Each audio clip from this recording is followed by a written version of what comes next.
কিছুদিন আগে বিজেপির বিরুদ্ধে স্যাটাভাঙা মারের একটি মন্তব্য করেছিলেন একটি সভা থেকে হুমায়ুন কবির, এবং সেই মন্তব্যের জেরে তার নামে পুলিশে কেসও করা হয় এবং সেই কেসের জন্যে রেজিনগর পুলিশ স্টেশনে সে হাজিরাও দিতে যায়।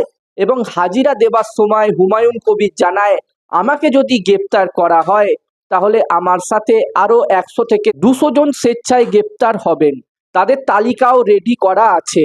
তাহলে কি বিজেপির বিরুদ্ধে উস্কানিমূলক বক্তব্যের জন্য গ্রেপ্তারির ভয় পাচ্ছেন হুমায়ুন কবির? উঠছে সেই প্রশ্নই। গত 26শে জুন রেজিনগরের আমজনতা উন্নয়ন পার্টির একটি সভা থেকে বিজেপির বিরুদ্ধে উস্কানিমূলক বক্তব্য রেখেছিলেন হুমায়ুন কবির।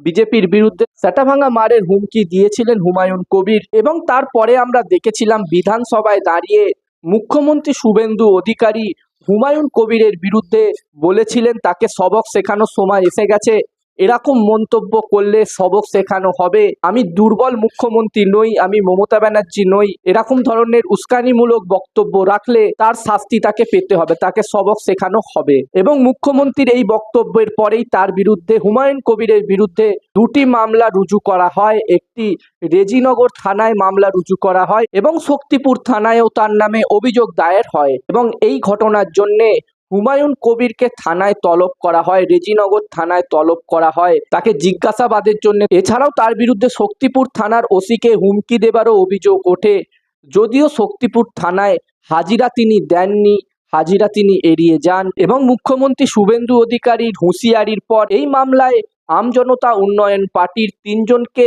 গ্রেপ্তার করেছে পুলিশ। এই 3 জন রেজিনগরে ওই সভার আয়োজক ছিলেন, এবং এই মামলাতেই রেজিনগর থানায় জিজ্ঞাসাবাদের জন্য যান হুমায়ুন কবির। তবে জানা গিয়েছে হুমায়ুন কবির যখন থানায় গিয়েছিল, রেজিনগর থানার কিছুটা দূরে আমজনতা পার্টির কার্যালয়ের সামনে জমায়েত করে রয়েছেন দলের কর্মীরা, যদিও রেজিনগর থানার বাইরে ড্রোন উড়িয়ে নজরদারি চালাচ্ছেন রেজিনগর থানার পুলিশ।